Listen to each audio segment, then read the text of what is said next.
ध्रुव जी को वो सुनीति के पुत्र हैं, यानी कि आपकी नीति अच्छी रहेगी, आपके विचार अच्छे होंगे तो ध्रुव जैसे पुत्र का आप जन्म देंगे ना। अगर सुरुचि के अनुसार आप जीवन जी रहे हैं, अपने मन मौजी जीवन जी रहे हैं, तो उत्तम जैसे आप जन्म देंगे। और उत्तम आपके धन का नाश कर देगा, या आपको बुढ़ापा में तंग करेगा। शराब और वेश्यावृत्ति मुख्य रहेगा पेशा उसका। तो आप समझिए कि सुनीति के पुत्र ध्रुव, ध्रुव धर्म को अपनाए, तो धर्म को अपनाए तो क्या मिला? प्रभु मिल गए। आई धन जो है राजमहल मुफ्त में मिल गया। एक काम उन्होंने किया, धर्म को अपनाया। वो तो राज छोड़ के चले गए थे जंगल में, उनको राजा बनने की इच्छा नहीं थी, लेकिन वो जैसे सूद में कहा जाता है मिल जाए, या बनिया लोग दे देता है, का हो दे देता थोड़ा सा सामान, एगो टॉफी मुफ्त में दे दिया कुछ देता है ये मुफ्त वाला। तो ऐसा ही ये भगवान के धर्म अपनाओगे तो ये सब धन संपत्ति धरती का मुफ्त में मिल जाएगा। ध्रुव को बताया गया है कि धर्म को तुम अपनाओगे तो ये धरती के जितने भोग हैं वो मुफ्त में बिना पैसे के तुमको मिल जाएगा। तो ये ध्रुव की कहानी ये बताती है कि धर्म को अपनाओगे तो काम भी मिल जाएगा, अर्थ भी मिल जाएगा, और मोक्ष मिलेगा। कैसा कि काल के मस्तक पर पैर रख कर स्वर्ग में जाओगे। काल तुमको क्या बिगाड़ेगा? जरा सोचिए, भगवान शिव जी काल को भस्म किए हैं, कामदेव को। आइए कहते हैं कि कामदेव को भस्म कितना मुलायम है हमारे भगवान। कहते हैं कि नहीं, किसी को नष्ट करना जलाना ठीक नहीं है, आओ तू हमारा पुत्र बन के आ जा ना। तुमको तम का पुत्र तम नहीं करेगा ना। अब परदुमन नाम तो इसे रख दिया, ये सब समाधि भाषा है। परदुमन आदान प्रदान शून्य है ना। आदान मतलब ना, प्रदान मतलब देना। तो परदुमन मतलब जो मन को दे दिया है ब्रह्म को, वो परदुमन है। प्रदान किया है क्या? परदुमन प्रदान किया, क्या दिया? परदुमन मन को प्रदान किया ब्रह्म को, और उनके सेवा में लग गया ना। ये सब समाधि भाषा, ये मत समझना कि वो सब कथा कहानी है। ये टोटल समाधि भाषा है, टोटल समाधि भाषा है। समाधि भाषा अगर जानकारी है तो आनंद ही आनंद है, नहीं तो लड़ाई के अलावे कुछ मिलेगा नहीं। शास्त्रों में तर्क वितर्क के अलावे कुछ मिलेगा नहीं। तो ये पुरुषार्थ है आपका सिद्ध हो जाएंगे। तो मैं नहीं कह रहा हूं कि पूजन करने का मतलब मैं बता दिया हूं। पूजन करने का तरीका नहीं कि अपना काम छोड़ दो। दैनिक रूटीन करने के बाद तुम अपने बाल बच्चों के, परिवार के, समाज के पोषण में लग जाओ, क्योंकि सब में वही है, उन्हीं के लिए तुम कर रहे हो। तुम केवल मोह है कि हम अपने पत्नी के लिए, अपने पति के लिए, बाल बच्चों के, यही तुमको घाटा में डाल रहा है। जबकि 50,000 रुपया तुम महीना में कमाते हो, 5-10 हजार तुम में खर्चा होता है, सब परिवार में खर्चा होता है। लेकिन दान इतना कर रहे हो, 40,000 महीना में दान कर रहे हो, लेकिन फायदा शून्य है। काहे? मन में बैठ गया है अपनी पत्नी है, अपने बच्चे हैं, अपना पति है, अपने लोगों के लिए जो कर रहा हूं, इसलिए 40,000 दान करने पर भी उसका फल नहीं मिलता। अगर जिस दिन तुमको ये भान हो जाएगा कि शरीर के बाहर सब दूसरे ही हैं और दूसरे को मैं 40,000 रुपया दिया ना, तो दान के फल मिल जाएगा, धर्म मिल जाएगा, तो निष्काम कर्म हो जाएगा। वो सकाम कर्म था पहले, 40,000 दिया तो ना, अपने लिए किया। अब भी वही चीज दे रहे हो। हम मन में बोझ दिलाओ कि निष्काम कर्म है, मैंने जो कमाया अपने लिए रखा, बाकी सब बांट दिया, जैसे बुझाए वैसे करो, तो ये निष्काम कर्म हो जाएगा। और कर्म जैसे निष्काम होगा, ब्रह्म की अनुभूतियां होने लगेंगी। तो ये भागवत शास्त्र बड़ी सुंदर तरीका बता रहा है जीवन जीने का, कैसे परिवार में, समाज में रहकर कैसे तुम जी सकोगे। मनुष्य का जन्म पुरुषार्थों का साधन है। ये मनुष्य का जन्म जो है पुरुषार्थ का साधन है। जानवर ऐसा नहीं कर सकते। वो धर्म, अर्थ, काम, मोक्ष, जिसका जो ड्यूटी है वही करेगा। तो मैं भी कई दिन से बोल रहा हूं कि जिसकी जो ड्यूटी है, ब्रह्मचर्य आश्रम है तो विद्यार्थी है तो अध्ययन करो, अपना गृहस्थ जीवन है तो अपने अनुसार चलो, वानप्रस्थ जीवन है तो अपने अनुसार चलो, संन्यास जीवन है तो अपने अनुसार चलो। तुम केवल आश्रम के अनुसार कार्य करो, तुमको ब्रह्म है की अनुभूति हो जाएगी। लेकिन तुम विद्यार्थी हो ब्रह्मचर्य का पालन करना है, ब्रह्मचर्य का पालन नहीं कर रहा है तो मेधा शक्ति आएगी कैसे, बुद्धि आएगी कैसे, वो ज्ञान पढ़े हुए वो टिकेगा कैसे। विद्यार्थी पढ़ते हैं, रोज 10 घंटा पढ़ रहे हैं, 10 घंटा पढ़ रहे हैं, तब वो अच्छे नंबर नहीं आते हैं। आखिर ग्रेजुएट एक होता है, वो ग्रेजुएट डीएम भी बनता है, एसपी भी बनता है, ऑफिसर भी बनता है, और मास्टर भी बनता है, चपरासी भी बनता है, क्लर्क भी बनता है, और खेती भी करता है, कारखाना। सर्टिफिकेट तो वही है। मतलब तुम्हारे पढ़ने के, तुम्हारे अध्ययन करने के क्वालिटी पर तुमको कार्य मिल गए हैं। सर्टिफिकेट तो वही मिला है ग्रेजुएशन का, और उसी में कोई डीएम या कोई चपरासी या कोई भीख मांग रहा है। इसका मतलब है कि किताब खुली हुई थी और तुम पास्ट और फ्यूचर सोच रहे थे। तुम्हारा मन जो है किताब 10 घंटा खोला था और सोच रहा था बीती हुई बात और आगे वाली बात। अभी किताब खुला है तो उस पर तू नहीं था रमा हुआ, इसलिए वो चीज तुम्हारे अंदर नहीं आई, जिसके कारण तुम्हारी ये गति है। मैं स्पष्ट बोलता हूँ, बड़ी दुख लगेगा लोगों को। अपने बच्चों को देख लीजिएगा, खूब पढ़ रहा है, नंबर नहीं आ रहा, इसका मतलब कि पास्ट और फ्यूचर में जा रहा है। उसका ज्यादा समय पास्ट और फ्यूचर में किसी संत के अधीन उसको कर दीजिए, वो समझाएगा कि पास्ट और फ्यूचर तुमको कुछ देगा नहीं, प्रेजेंट ही देगा। अभी किताब खुली, बस यहीं में रहूंगा। मन इधर उधर जाए तो तुरंत किताब बंद करो, तो मन को बोध हो जाएगा कि चुरा नहीं रहा है। लोग देखेंगे कि किताब बंद किया है मतलब बैठा है। माता पिता भी समझ जाएंगे कि पास्ट और फ्यूचर सोच रहा है, कोई बात नहीं है। लेकिन किताब खुली हुई है, माता पिता कह रहे हैं पढ़ रहा है, और तू पास्ट फ्यूचर में जा रहा है, रिजल्ट अच्छे नहीं होंगे। ये तो सोचने की चीज है। प्रैक्टिकल, ये भागवत साहब प्रैक्टिकल बताता है कैसे जियोगे, कैसे संतान का पालन पोषण करोगे। गंगा नदी के तट पर साधना करो, यानी कि समाधि भाषा है। गंगा ज्ञान के 2 तट हैं। शिव अपने मस्तक पर ज्ञान टिकाए हुए रहते हैं। हमारा ज्ञान मस्तक पर नहीं जाता है, पृथ्वी पर रहता है कि हेजा कर देंगे, हई कर देंगे, हाउ कर देंगे, हाउ कर देंगे, ऊपर जाता ही नहीं। गंगा के तट पर साधना होती है, यानी कि ज्ञान के तट पर ही साधना होगी।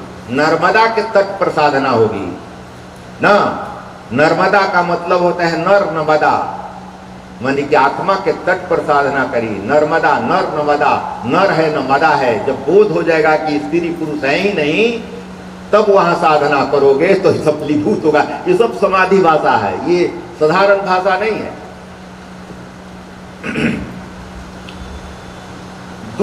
दुख सहकर ईश्वर का भजन करने से पाप जल जाते हैं। दुख भी सह रहा है, भगवान का नाम भी ले रहा है, तो पाप जलते हैं।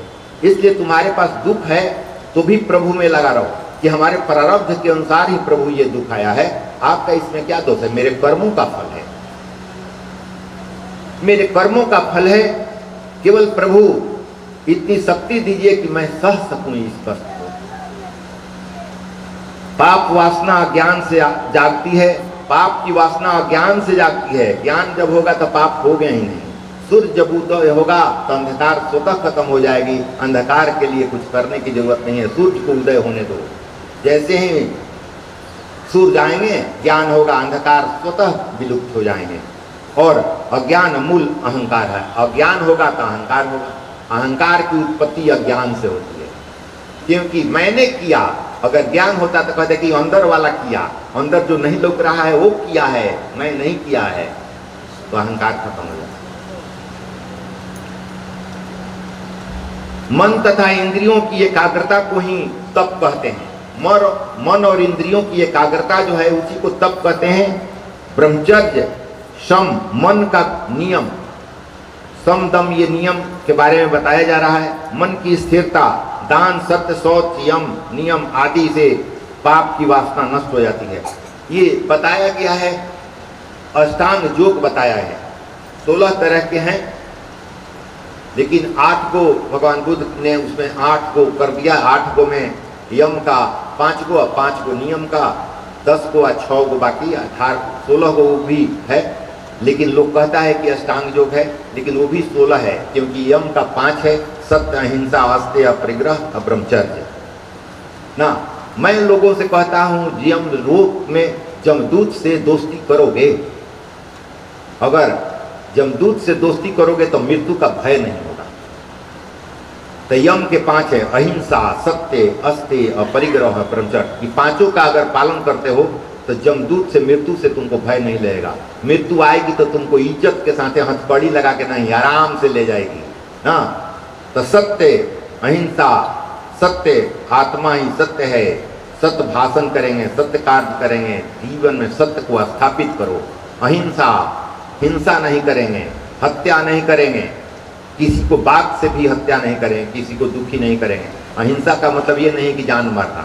अहिंसा का मतलब होता है किसी ऐसा काम नहीं करेंगे जिससे लोगों को कष्ट हो, किसी जीव को कष्ट हो या प्रकृति को कष्ट हो, इसको अहिंसा कहते हैं। सत्य, अहिंसा, अस्तेय, चोरी नहीं करेंगे।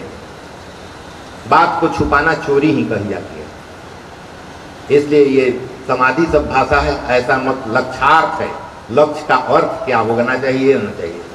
तो अस्तेय, चोरी नहीं करेंगे, जो भी रहेगा मेरा जीवन। वो कल सुने थे ना कि सब दान कर दिया, सब बाल बच्चों को दे दिया तो निर्भय हो गया, बड़ी आनंददायक उसकी जिंदगी हो गई। सत्य, अहिंसा, अस्तेय, अपरिग्रह।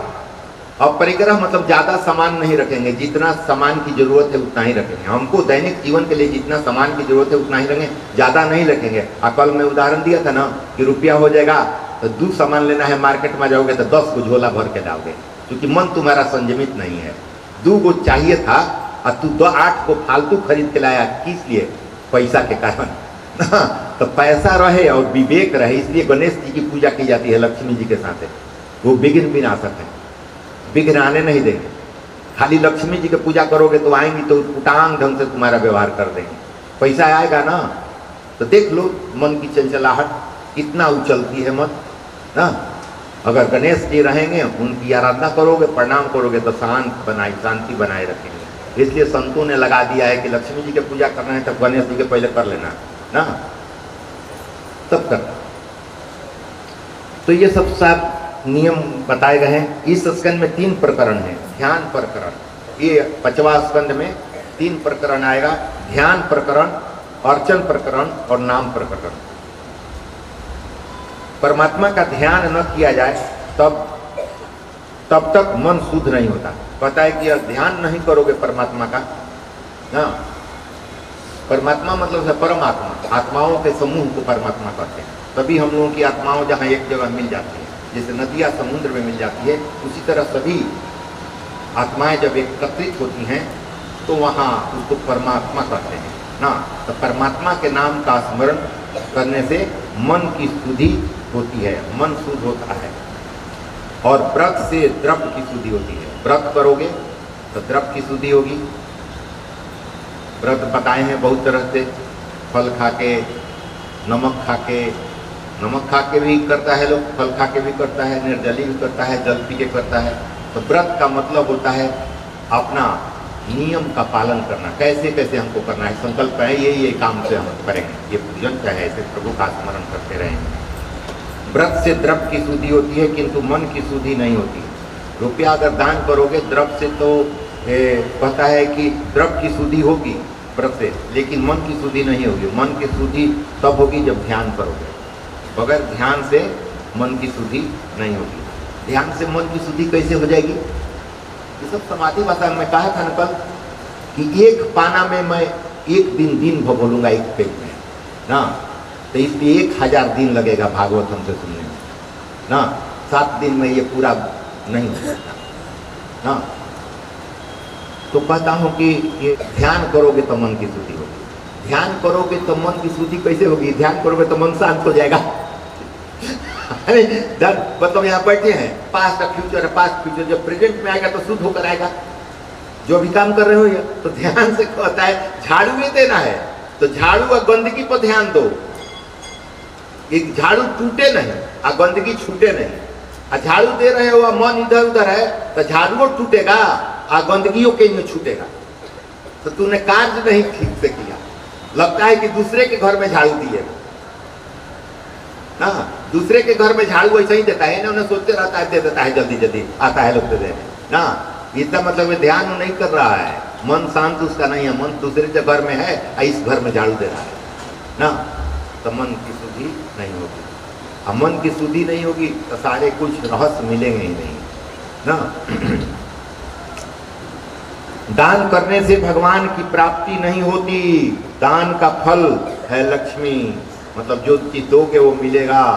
दान से भगवान की प्राप्ति नहीं होती है। उन्हीं की वस्तु उन्हीं को दे रहे हो, क्या इसमें बड़ाई है? उन्हीं की वस्तु उन्हीं को, पूरा धरती उन्होंने दे दिया। और 10 ग्राम सोना दान करके होते, 10 ग्राम सोना मंदिर में दिए हैं, पूरा खान धरती दे दिए हैं ना। और उन्हीं में से निकाल के 10 ग्राम दे के पहलवान बने हो कि 10 ग्राम दे दिए हैं। उस पैकेट से निकाल के उस पैकेट में डाल दिया, कहा कि आपको तो दिए हैं। वो कहेंगे कि हमारे इस पैकेट में था तो इस पैकेट में कर दिया, तू धंधा में फंस गया हेरा फेरी के, अब तुमका प्रारब्ध हो गया। हाँ, उनको कोई अंतर नहीं पड़ा, लेकिन तुम प्रारब्ध उत्पन्न कर लिया।